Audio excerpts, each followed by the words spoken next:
All righty, welcome back to another episode of Two Plane Sports. Today, you guys, if you joined us earlier today is September 17th.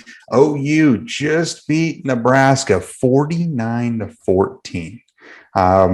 Even I thought Oklahoma was going to beat them by more than 11 points, obviously, with my bet on Friday's video. I honestly didn't expect OU to only allow 14 points, and arguably they truly only allowed 7, because I'm not going to count that last touchdown really as, the fault of the defense. It was just, second string and third string kind of guys. Great game. So we're going to recap that. Initial thoughts. We're going to go more in depth on Monday's video, but we thought it would be important to get a quick reaction video and get your guys' opinion on it. So also we're giving away tickets for next week's game, a big time game against Kansas State. Hopefully OU is going to go to 4-0, 7 p.m. on Fox. We're going to give away a pair of tickets. If you'd like to be a part of that for your chance to win, be sure to like the video, subscribe to the channel, and turn the notification bell on. And then you have to comment done. And then what's your initial reaction to this game? What did you like? What didn't you like? In my opinion, there was not much to not like about this game, but we're going to get into it. So Jose, I'm going to give you the floor. What do you think? Well, I will gladly say that I was wrong. I bet on Nebraska to cover the 10.5. I really thought, typically when you see a head coach get fired especially from a program that's got a pretty big brand, I know they haven't been good, but they still have a notoriety. Like when someone thinks about Nebraska football, they still think of the good old days, but they absolutely stink. I don't know what I was thinking. Definitely should have taken Oklahoma by 20. This team looked like they had everything figured out. Every single person studied exactly how they should have. All the coaches knew exactly what was happening, even with the, I guess, enigma of Mikey Joseph, because he is the first time head coach. You really don't know what he's going to put out there. We took care of him. The first drive, I really wasn't concerned when they went up 7-0 on us. When we talked about it on here, I expected it to be a close first half. But after they scored that first touchdown, that defense wanted to show all right, they punched us in the gut, but they're not going to get another one on us. And they did it. Like you said, that last touchdown really, it counts on the scoreboard, but it really shouldn't count on the stat sheet. It was very, we were pretty deep into our bench at that point for a road game. Obviously, if it was a home game, we probably would have been even deeper. This is probably the one game I would not have expected to put out so many backups, but we put out a lot of backups, especially to start the second half. Jaron Kanik, that dude, we talked about him all summer. We talked about him when he committed to Oklahoma. We've talked about him leading up to the season. He got his opportunity today. Deshaun White better hope that he never has to leave a game again, because if he does, Jaron Kanik is taking a spot and he's not going to give it up. That Jaron Kanik led the team in tackles with 10 total tackles, and he really only played a half. Deshaun White got ejected towards the end of the first half, and then Jaron Kanik took over, and it really doesn't seem like Deshaun White might get an opportunity to take it again. And I was watching Venable's presser after the fact, and he pretty much said Jaron Kanik really has no idea what the hell he's doing. He's just that naturally talented. Imagine what's going to happen when he does know what he's doing. A linebacker core with Danny Stutzman next year, Jaron Kanik, and let's just say Kobe McKenzie or a Kip Lewis. That's going to be insane. Yeah, I mean, as much as it's unfortunate that Deshaun White got ejected, and we can't discount, Deshaun White was having a game. He really was. He looked great. I think we talked about it even in the beginning or earlier today on our live stream, the pregame. I think we talked about Deshaun White potentially being one of the big contributors, big time players of the game, and he was on that way. I mean, he was playing well, and unfortunately made a boneheaded decision. I mean, it's a split second decision, so sometimes I don't fault the guy because everything's moving so fast.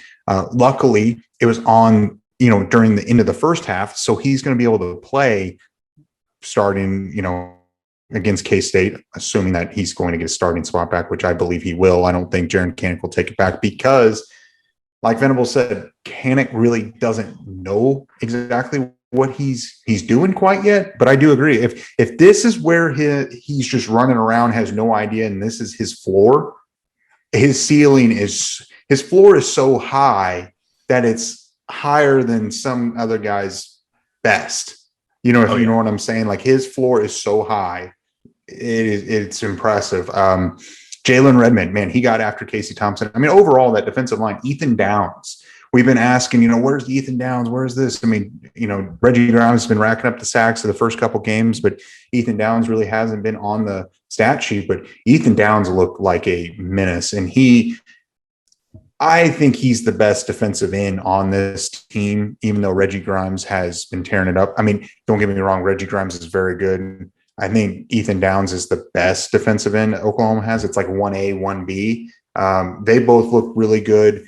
Overall, the push that Oklahoma was getting, they were throwing blitzes. Casey Thompson had no idea where he was coming, neither did the offensive line. They looked lost. They looked confused. And this was finally where we saw both the offense and the defense. It's like a fully installed scheme. I mean, it was complicated. People were running around. I think Urban Meyer talked about it before the kickoff, I think on the Fox Big Noon kickoff game or pregame show. He was talking about why it's so difficult to play against Venables is because these linebackers are walking everywhere. The defensive linemen are walking everywhere. It's tough. It's tough. And you can't forget about Jonah Loalu. He made a big time tackle, big time sack as well. I mean, it was dominant. Dude, the defense is, and we talked about it in Wednesday's video when we previewed it. It was all about the defense. I think even with the questions coming into the season, the biggest question was, can this offense still be explosive with the Levy hire? I really didn't have any questions about it. Clearly, it was just how long will it take to acclimate? They did an amazing job. Dylan Gabriel's 61-yard run to start the scoring of Oklahoma was insane. I knew he had wheels, but I didn't know he had that kind of speed on him. Like, he beat everyone. There's really no reason why. I am still extremely confident in that take from earlier in the season when I think we both agreed Dylan Gabriel could get a spot in New York when it's all said and done at the end of the year. And this game is just step one to doing that. If he keeps doing what he did today, still very clean, no turnovers from him. We had our first turnover today on the offensive side, and it was in the second half when Davis Bevel fumbled the snap. It's unfortunate, but Oklahoma has 0 turnovers. When it's the number ones versus number ones, Oklahoma keeps the ball safe. Dylan Gabriel is not putting the ball in danger. He could have had more touchdowns. He missed Jalil Farouk on a wide open pass. Like, if he got Jalil Farouk, Jalil would have just absolutely taken that to the house and had 2 touchdowns today. Jalil showed up today. He got a touchdown on a beautiful dime to the front corner of the end zone. I just think this offense is starting to click. This defense is doing what it needs to do. Not letting the Nebraska offense, who has been very explosive their first 3 games, even scored 21 points. The defense is going in the right direction. Yeah, I mean, continue to talk about the defense. One of the big point of emphasis we previewed before was Anthony Grant. He was averaging over 100 yards a game comfortably. I think it was 428 and 5 touchdowns before coming in. He had 13 carries for 36 yards. That's nothing. I mean, that's impressive. They bottled him up. And you know what I also noticed? I don't know if you saw it. So in the very beginning, Kenai Walker, and most of the game, Kenai Walker played a lot. And I think that's because Trey Palmer and Marcus Washington, they were both like 6'1", 6'2" each. And Jaden Davis is, 5'10", 5'11", depending on where you look. And I think they wanted a little more length out there. And Kenai Walker, I mean, not saying that he's going to be the starter going forward or Jaden Davis isn't. I don't know. But I do think that when we're matching up against teams with bigger receivers, you'll see Woody out there. Woody Washington's going to play. But you might see Kenai Walker, like in this game, get more playing time because he's just a bigger guy and can match up. And not that Jaden Davis couldn't in that one defensive pass interference that was called against him. Trey Palmer pushed off on him and initiated the contact, and then he came right back to him. And I mean, that's one of those plays where you just let it go because both parties are guilty and just forget about it. But really, I don't have any issues with the defense, nothing to complain about. I mean, when you only give up 129 yards passing to Casey Thompson, he looked confused. He was running for his life. He was getting hit left and right. I don't have any complaints. And this team, this defense, and this is only week 3, this looks like this team is turning into a playoff team.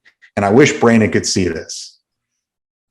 Yeah, I agree. This is another level. I think going into the year, you and I were more skeptical, and he was very, rose-colored glasses or whatever. Yeah. But once game 1 after game 1, you and I were like, holy shit, this team looks like it can be something. And he was like, this team kind of sucks. Like, no, that's not the case. Like, the defense has improved every single week, and there's no doubt about it. I mean, last week, how many points did we give up to Kent State? Three. This was the most we've ever given up.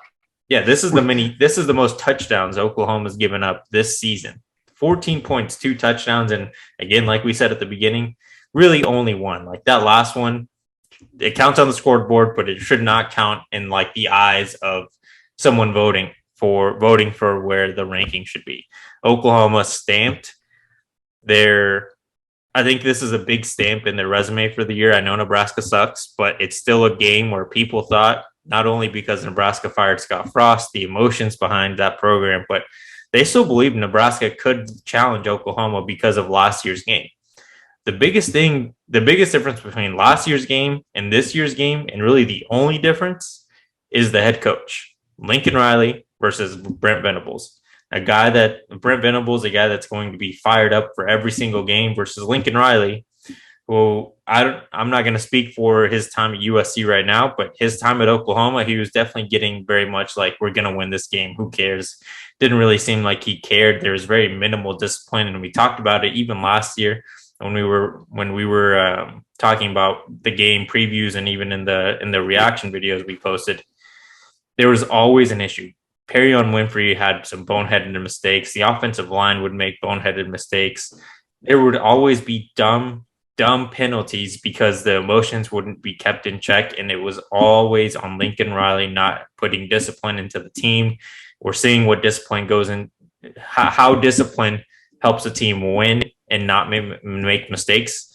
It was essentially a mistake-free game for Oklahoma. I can't recall a flag ever being thrown against Oklahoma where you're like, that was a dipshit mistake on the Deshaun White. Yeah, Deshaun White. Yeah, that was dumb. But like, again, like you said, it's defense. Like, yeah, it was definitely targeting, but he didn't hurt anyone. Luckily there was no injuries for either him or Casey.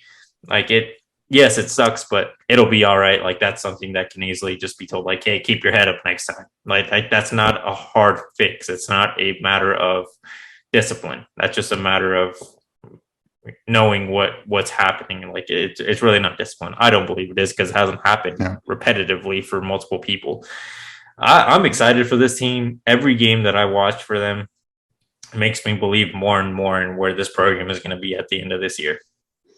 Yeah, and this is really the next game, and I want to talk about the offense, but the next game, if OU rolls back home, plays prime time on Fox at 7 o'clock, 6 o'clock, 7 o'clock, whatever it is, and thumps Kansas State. I mean, just beats it, breaks off them like they did with Nebraska.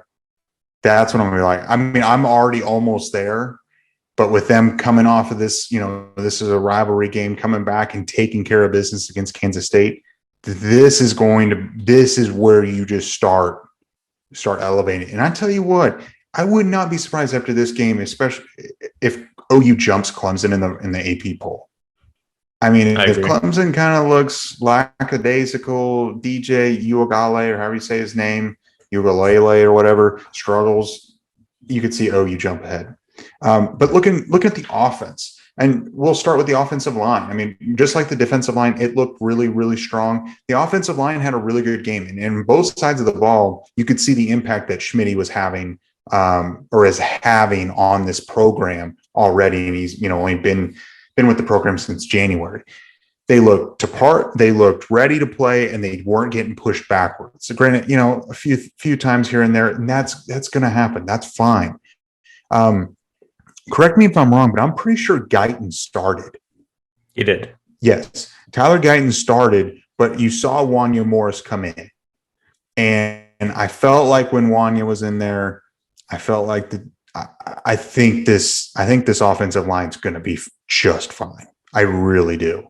And looking at the running back position, Eric Gray, 11 carries, 113 yards, 2 touchdowns. I mean, 10.3 yards a carry. He's efficient. Eric Gray is that guy. And Marcus Major, he didn't average, he averaged about 3 yards a carry, but he scored 2 touchdowns. Braden Willis has a perfect quarterback rating. It was great. Yeah, the offense looked amazing. But I mean, talking about the running backs, we talked about it in our pregame show. I think today, Eric Gray solidified himself as RB1 and Marcus Major's RB2. We talked about it. I wouldn't say a hater because I never said he sucks, but I was definitely a doubter because he hadn't put it out on the field.